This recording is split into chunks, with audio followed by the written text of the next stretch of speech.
नमस्कार विद्यार्थी मित्रांनो, इयत्ता 10वी विज्ञान आणि तंत्रज्ञान भाग 1 या विषयातील पाठ क्रमांक 4 विद्युतधारेचे परिणाम याच्यामध्ये आपण सुरुवातीला विद्युतधारेचा औष्णिक परिणाम अभ्यासलेला आहे।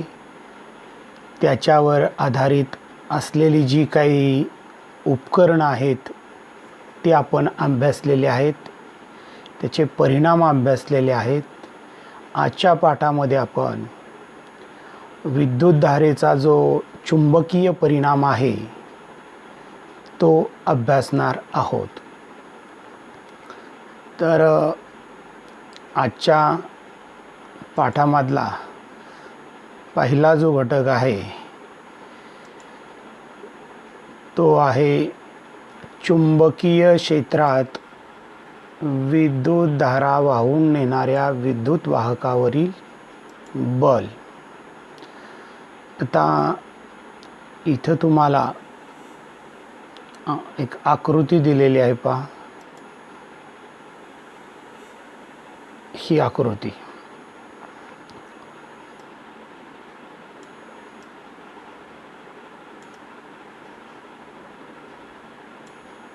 ठीक आहे, तर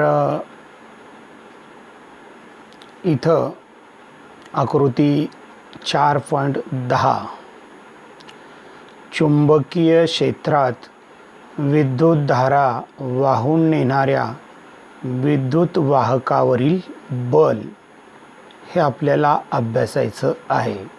म्हणजे एखादा विद्युत वाहक जर चुंबकीय क्षेत्रात असेल आणि जर तो विद्युतधारा वाहून नेत असेल तर त्यावरती बल प्रयुक्त होतं। आता जेव्हा तारेतून विद्युतधारा वाहत नाही तेव्हा तार सरळ राहते। पहा इथं मी तुम्हाला दाखवतोय, ही तार आहे। ही तार काय आहे तर या स्टँडचा वापर करून इथं टांगलेली आहे अशी, बरोबर, आणि तिच्यामधून अशी ही विद्युतधारा जात आहे। इथं हा विद्युत घट आहे, या विद्युत घटामार्फत या तारेमधून विद्युतधारा जात आहे। या ठिकाणी हा चुंबक आहे, हा चुंबकीय क्षेत्र काय करतो, निर्माण करतो। आता जेव्हा या तारेमधून विद्युतधारा जात नाही तेव्हा तार सरळ राहते। पहा तर इथं ही तारेची स्थिती आहे, पहा जेव्हा या तारेमधून विद्युतधारा जात नाही त्यावेळेस ही जी तार आहे ही तार सरळ राहते। स्थिती ए मी तुम्हाला दाखवलेली आहे। जेव्हा वरून खाली अशी विद्युतधारा वाहते तेव्हा तार वाकते आणि सी या स्थितीत येते। पहा म्हणजे जेव्हा विद्युतधारा इथं दाखवलेलं हे आय काय दाखवते, विद्युतधारा, आणि हा बाण त्या विद्युतधारेची काय दिशा काय दाखवतोय, दिशा दाखवतोय। ही दिशा कशी आहे, वरून खाली आहे। ज्यावेळेस विद्युतधारा अशी वरून खाली वाहते तेव्हा तार वाकते आणि सी या स्थितीमध्ये येते। पहा ही अशी तार वाकलेली आहे, ही तार वाकलेली आहे आणि या सी स्थितीमध्ये ती आलेली आहे। सी स्थिती दिसते, कर्सरच्या साहाय्याने दाखवतोय। पहा ही अशी तार सी या स्थितीमध्ये आलेली आहे। केव्हा या स्थितीमध्ये आलेली आहे ती, जेव्हा विद्युतधारा वरून खाली वाहते तेव्हा जी मध्यभागी असणारी तार आहे, सरळ असणारी तार आहे, ती वाकते आणि सी या स्थितीमध्ये येते। आता विद्युतधारेची दिशा उलट केली, उलट म्हणजे आता अगोदर वरून खाली वाहत होती, आता खालून वरती वाहते, बरोबर। इथं विद्युतधारेची दिशा दाखवलेली आहे पहा. हे आय म्हणजे विद्युतधारा आणि वरच्या दिशेने बाण आहे. याचा अर्थ असा आहे की ही जी विद्युतधारा आहे ही विद्युतधारा कशी वाहते, खालून वरती वाहत आहे. आता बरोबर, खालून वर अशी वाहत आहे. तर तार वाकते, पण बी या स्थितीमध्ये येते. इथं पण तार वाकते, परंतु तार कुठे येते, तर बी या स्थितीमध्ये येते पहा. इथं ही अशी बी स्थिती दाखवलेली आहे. म्हणजे दोन्ही वेळेस तार वाकते. जेव्हा तारेमधून विद्युतधारा वाहत नाही त्यावेळेस तार अशी सरळ राहते, पण जेव्हा या तारेमधून विद्युतधारा वाहू लागते आणि विद्युतधारेची दिशा वरून खाली असते त्यावेळेस तार सी या स्थितीत येते आणि जेव्हा विद्युतधारेची दिशा खालून वरती असते तेव्हा तार बी या स्थितीत येते. आता या ठिकाणी तारेवरील बलाची दिशा, आता एक कशामुळं तार वाकलेली आहे, तर त्या तारेवरती काहीतरी बल प्रयुक्त झालेलं आहे आणि त्या प्रयुक्त झालेल्या बलामुळेच तार काय झालेली आहे, वाकलेली आहे. तर या बलाची दिशा चुंबकीय क्षेत्राच्या आणि विद्युतधारेच्या दिशांच्या लंब दिशेने आहे पहा. म्हणजे या ठिकाणी जे बल प्रयुक्त झालेलं आहे या तारेवरती, तर त्याची जी दिशा आहे म्हणजे तारेवर प्रयुक्त झालेल्या बलाची दिशा ही कशी आहे, चुंबकीय क्षेत्राच्या दिशेला आणि विद्युतधारेच्या दिशेला लंब आहे. येथे चुंबकीय क्षेत्राची दिशा एन कडून एस कडे आहे पहा. हे चुंबकीय क्षेत्र आहे, हा चुंबकाचा एन ध्रुव आहे आणि चुंबकाचा हा एस ध्रुव आहे. आणि या ठिकाणी चुंबकीय क्षेत्राची जी दिशा आहे ती कुठून कुठं आहे, तर एन ध्रुवाकडून एस ध्रुवाकडे आहे. ती एचने दाखवलेली आहे. तर या प्रयोगात दिसून येते की जेव्हा चुंबकीय क्षेत्रामध्ये विद्युतधारा विद्युत वाहकातून जाते तेव्हा त्या वाहकावरती बल निर्माण होते. म्हणजे काय, जेव्हा चुंबकीय क्षेत्रामध्ये विद्युतधारा विद्युत वाहकामधून जाते. आता इथं विद्युत वाहक कोण आहे, ही तार आहे. या तारेमधून विद्युतधारा वाहते, परंतु हा विद्युत वाहक कुठं आहे, चुंबकीय क्षेत्रामध्ये असल्यामुळं या विद्युत वाहकावरती काय होतं, बल निर्माण होते. विद्युतधारेची दिशा उलट केली तर बलाची दिशाही उलट होते. चुंबक जर बरोबर उलट केला म्हणजे उत्तर ध्रुवाच्या जागी दक्षिण ध्रुव आणला आणि दक्षिण ध्रुवाच्या जागी उत्तर ध्रुव आणला तरी देखील त्या ठिकाणी बलाची दिशा काय होते, बदलते.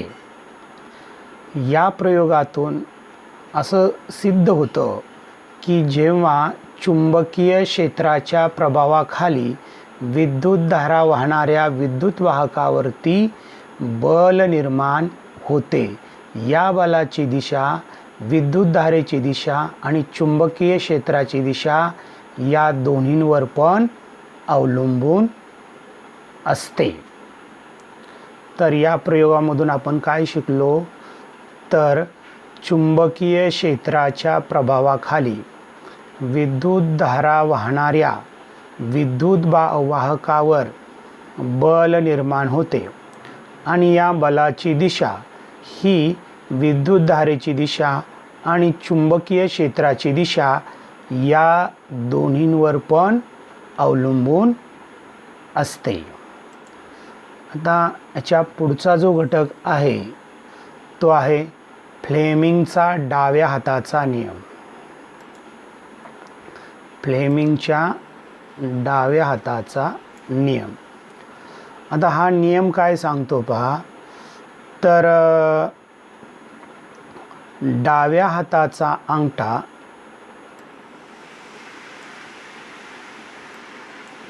तर्जनी व मधले बोट एकमेकांना लंब राहतील अशी ताठ धरावीत. डाव्या हाताचा अंगठा हा दिसतो इथं. त्यानंतर ही आहे तर्जनी आणि ही आहे मधले बोट. हे कसे धरायचे? एकमेकांना लंब राहतील अशी ताठ धरावीत.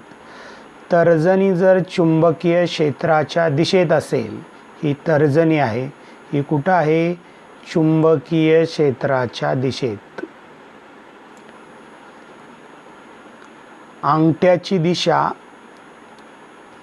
तर्जनी जर चुंबकीय क्षेत्राच्या दिशेत असेल व मधले बोट विद्युतधारेच्या दिशेत असेल, हे मधलं बोट कुठं आहे? विद्युतधारेच्या दिशेत. तर अंगठा काय करतो? अंगठ्याची दिशा काय दर्शवतो? तर त्या विद्युत वाहकावरील बलाची दिशा दर्शवतो किंवा दाखवतो. तर फ्लेमिंगनं काय सांगितलं? तर आपल्या डाव्या हाताची काय तर्जनी असेल, अंगठा असेल, मधलं बोट असेल, हे एकमेकांना लंब राहतील अशी ताठ धरावीत. तर्जनी जर चुंबकीय क्षेत्राची दिशा दाखवत असेल, मधले बोट जर विद्युतधारेची दिशा दाखवत असेल, तर अंगठा काय करतो? विद्युत वाहकावरील बलाची दिशा दाखवतो. हे फ्लेमिंगनं त्याच्या नियमामध्ये सांगितलेलं आहे. तर याच्या पुढचा जो घटक आहे तो आहे विद्युत चलित्र. आता विद्युत ऊर्जेचे यांत्रिक ऊर्जेत रूपांतर करणारे यंत्र म्हणजे विद्युत चलित्र. विद्युत चलित्र कशाला म्हणायचं? विद्युत ऊर्जेचे यांत्रिक ऊर्जेत रूपांतर करणारे यंत्र. यांत्रिक ऊर्जा म्हणजे गतिमान ऊर्जा पहा. आणि हे जे विद्युत चलित्र आहे, या विद्युत चलित्राचा उपयोग पंखे असतील, शीत कपाटे, मिक्सर्स, धुलाई यंत्रे, संगणक, पंप, हा जो दाखवलेला आहे तो एक प्रकारचं विद्युत चलित्र आहे. तर पंप यामध्ये केला जातो. विद्युत चलित्र कशाला म्हणायचं? विद्युत ऊर्जेचे यांत्रिक ऊर्जेत रूपांतर करणारे यंत्र. आता याची रचना कशी असते ती या ठिकाणी आपल्याला अभ्यासायची आहे. रचना, तत्व आणि कार्य. विद्युत चलित्रामध्ये विद्युत रोधक आवरण असलेल्या तांब्याच्या तारेचे एक आयताकृती कुंडल असते. आता पहिला घटक आहे आयताकृती कुंडल. तर विद्युत रोधक आवरण असलेले तांब्याच्या तारेचे एक आयताकृती कुंडल इथे मी दाखवते. पहा हे काय आहे? इथं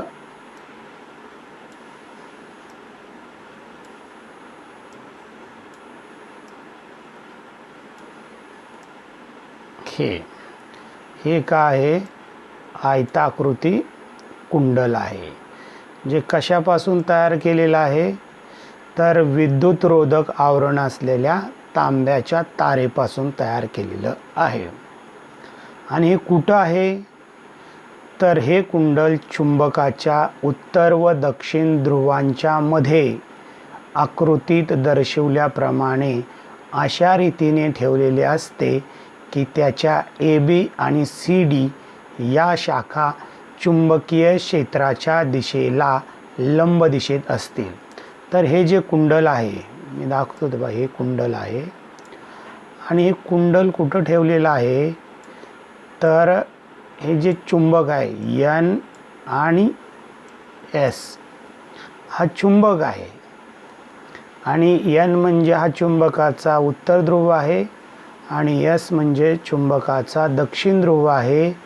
आणि बरोबर याच्या मध्यभागी हे कुंडल अशा रीतीने ठेवलेलं आहे की ही AB बाजू या कुंडलाची आणि ही CD बाजू कुंडलाची चुंबकीय क्षेत्राच्या दिशेला कशी असतील? लंब. अगदी सरळ आहेत की नाही?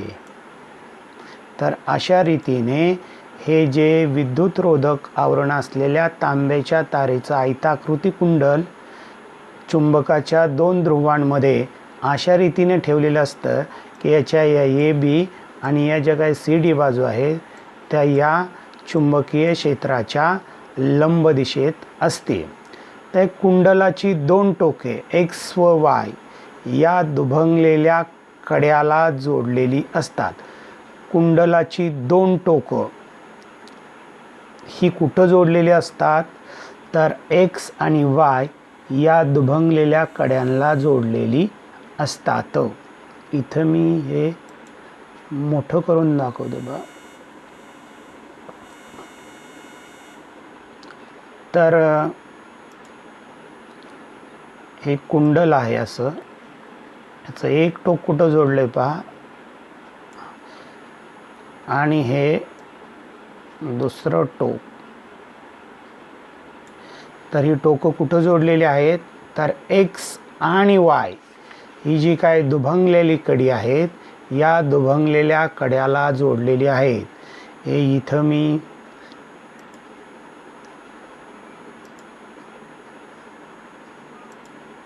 हे एक्स हे लाल करून दाखवते पहा. हे एक्स हे एक अर्धकड आहे किंवा दुभंगलेलं कड आहे आणि हे वाय हे दुसरं एक दुभंगलेलं अर्धकड आहे. तर या कुंडलाचं एक टोक एक्स आणि दुसरं टोक वाय या दुभंगलेल्या कड्याला जोडलेली असतात. कड्याच्या या 2 अर्धभागांच्या आतील पृष्ठभागावर आता याच्या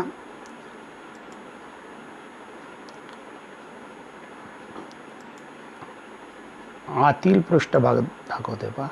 ह्याचा हा जो आतील पृष्ठभाग आहे या दुभंगलेल्याच्या कड्याच्या आतील हा पृष्ठभाग जो दिसतोय याच्यावर काय असतं तर विद्युतरोधक आवरण असतं आणि ते चलित्राच्या आसाला घट्ट पकडून बसवलेलं असतं पहा.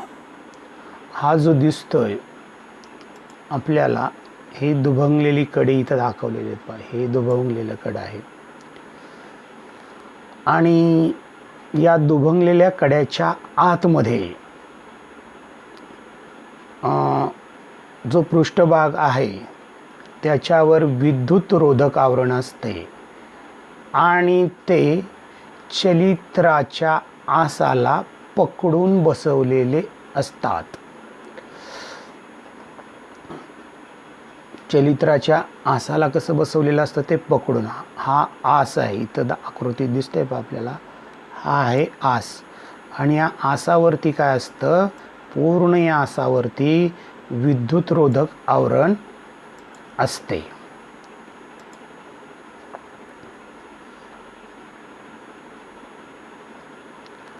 त्यानंतर एक्स व वाय अर्धकड्यांचा बाहेरील विद्युतवाहक पृष्ठभाग हा 2 स्थिर कार्बन ब्रशना ई व एफ यांना स्पर्श करतो. आता हे दुभंगलेली कडी आहेत. एकाचं नाव आहे एक्स आणि एकाचं नाव आहे वाय. आता यांच्या बाहेरील जो पृष्ठभाग आहे हा बाहेरील पृष्ठभाग जो विद्युतवाहक असतो हा कुणाला स्पर्श करतो तर इथं हा ई दिसतोय आणि इथं हा एफ दिसतोय. या ई व एफ हे कार्बन ब्रश आहेत आणि या कार्बन ब्रशला हा स्पर्श करीत असतो. आता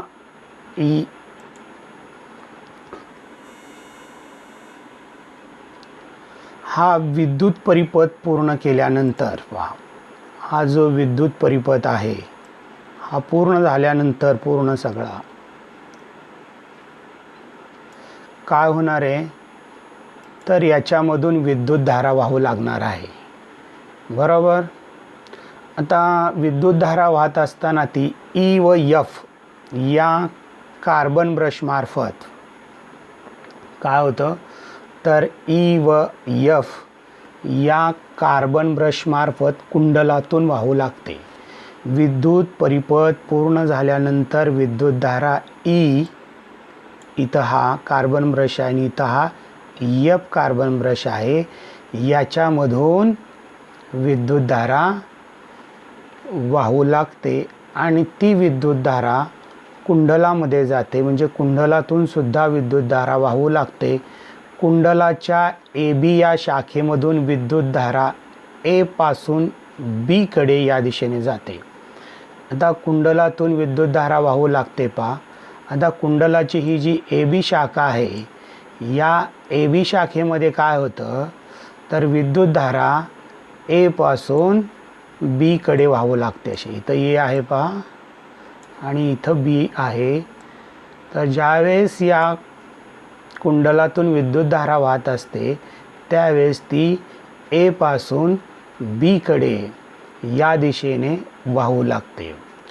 चुंबकीय क्षेत्राची दिशा एन ध्रुवाकडून एस ध्रुवाकडे असल्याने त्याचा परिणाम ए बी या शाखेवर होतो. आता इथं जे चुंबकीय क्षेत्र आहे, या चुंबकीय क्षेत्राची दिशा कुठून कशी आहे तर एन ध्रुवाकडून एस ध्रुवाकडे असल्याने त्याचा परिणाम या ए बी शाखेवरती होतो आणि फ्लेमिंगच्या डाव्या हाताच्या नियमानुसार ए बी या शाखेवर निर्माण झालेले बल त्याला खालील दिशेने ढकलते. मग काय, फ्लेमिंगच्या डाव्या हाताच्या नियमानुसार या शाखेवरती बल निर्माण होतं आणि या शाखेला असं इकडं खाली ढकलतं. तर काय होतं विद्यार्थी मित्रांनो पहा, विद्युत परिपथ ज्यावेळेस पूर्ण होतो त्यावेळेस विद्युतधारा ई व एफ या कार्बन ब्रशमार्फत या कुंडलामधून वाहू लागते.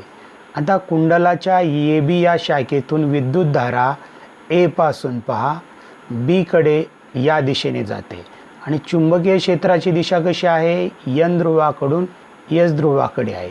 हे एकमेकांना लंब असल्यामुळं काय होतं तर फ्लेमिंगच्या डाव्या हाताच्या नियमानुसार या ए बी या शाखेवरती काय होतं, बल प्रयुक्त होतं आणि ते बल या शाखेला खालच्या दिशेने ढकलते. आणि इकडेही तसंच पहा, सी डी या शाखेवरील विद्युतधारा ए बीच्या उलट दिशेने असल्याने निर्माण झालेले बल त्या शाखेला वरील दिशेला ढकलतं. आता या ई आणि एफ या दोन्ही कार्बन ब्रशमार्फत विद्युतधारा वाहणार आहे. तर विद्युतधारा इकडे कशी वाहते, ए पासून बी कडे, आणि मग ही शाखा खाली ढकलली जाते ही बाजू.